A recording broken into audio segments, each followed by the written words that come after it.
In this video, I'm going to talk about ads, what to say in your ads, how to test your ads, what to look for, some common mistakes to watch out for.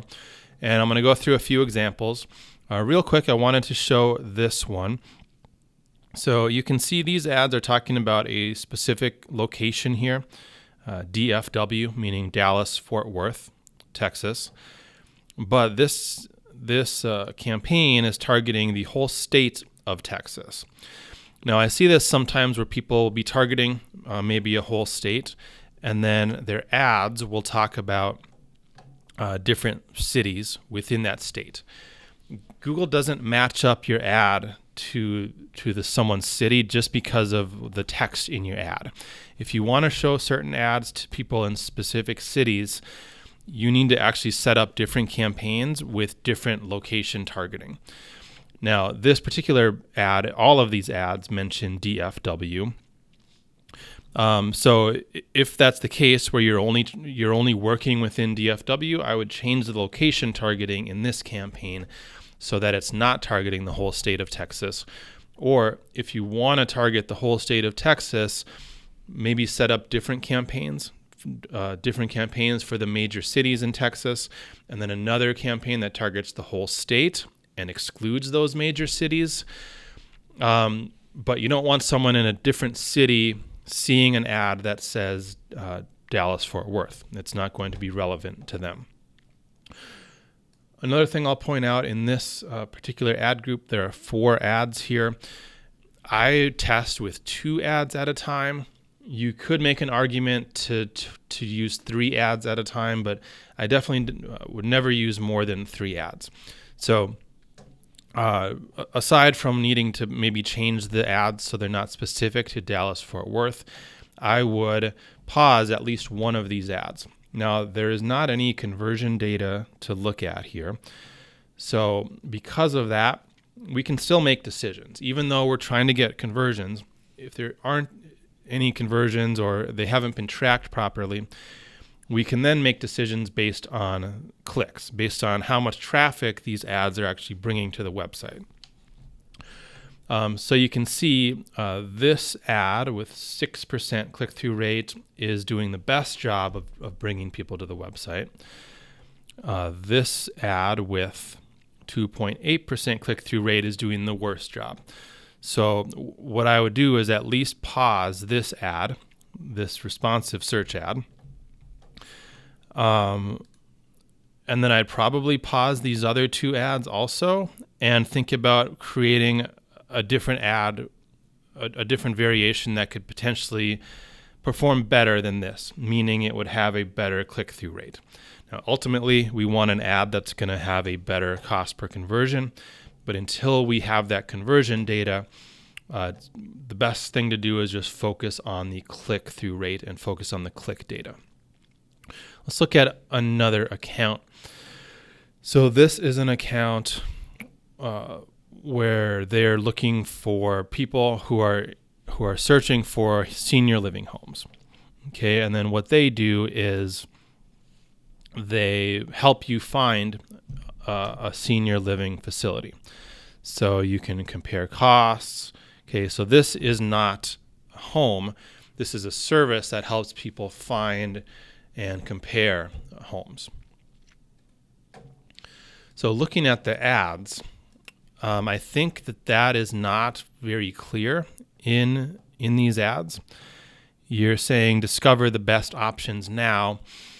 I didn't really understand what this all meant until I went to the website and saw that I can compare these costs and services. Okay, I think that's the most important part of this business, is that they're actually helping you make that decision. They're helping you compare these senior living homes. So making that a more prominent part of the ad, I think, is going to help these ads do better. Now, these do have a relatively high click-through rate already, but I think it could be even better if you're talking about the main selling point here, which you're putting it as the first bullet on the website, which is that people are going to compare these facilities and you're going to be helping them with that. The other thing about these ads is that they're only using 2 headlines. They're only using 1 description line. There is more space available. You can add a 3rd headline here. You can add a 2nd description line. These things aren't always going to show up, but it is worth adding these to the ad, at least testing an alternate version where you're adding the 3rd headline and the 2nd description line, because it's just giving you more room to talk about reasons that people should go to your site. You have all these different bullet points here. You can make use of what has already been written, and you can add these things to the 2nd description for sure. The 3rd headline isn't necessarily as big of a deal. A lot of the time I only use 2 headlines, but definitely take advantage of the 2nd description line here, and definitely test all these different options. If we look at these ad groups, there are a couple ads being tested here. Okay, just keep testing these ads. For everyone else watching, you should always be testing ads. This is exactly how I do it. I'm testing 2 ads at a time, and I recommend that you do the same. So let's look at one other account. So this is a company selling X-ray machines, specifically for animals. Okay, pet X-rays.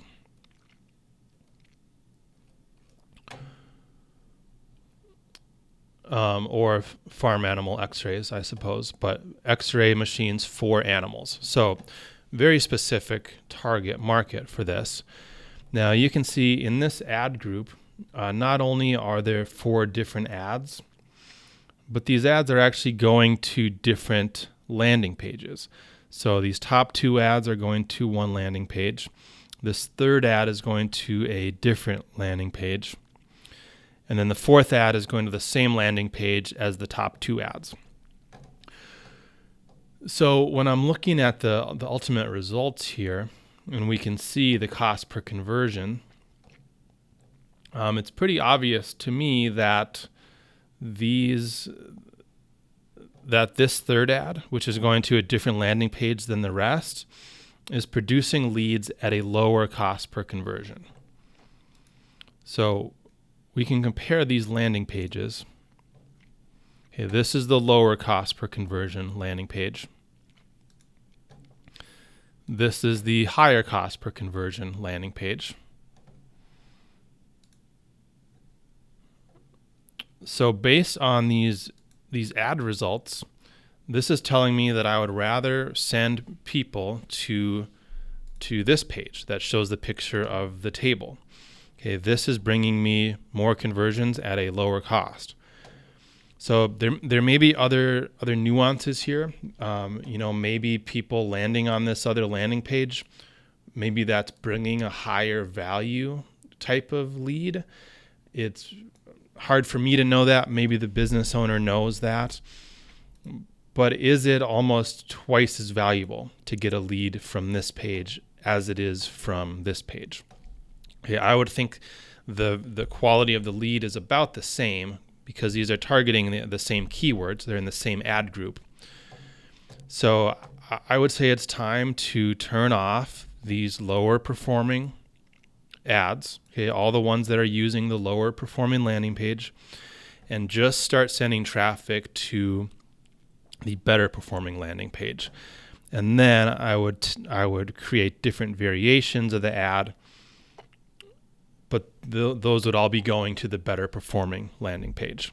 Okay, and then it's a matter of trying to increase the click-through rate so you're bringing more people to that better performing landing page. So some things to look for in your ads. Of course, this isn't completely comprehensive. There's a lot more you can look at and do with your ads. The main point today is to at least spend that time look at your ads, think about if there are things that you can change right now that could improve your results. If you're not testing more than one ad, add some new ads in there to test. If you haven't looked and updated your ads in a while, go ahead and take a look. Again, my name is Kyle Sullerud, and I'll see you in the next video.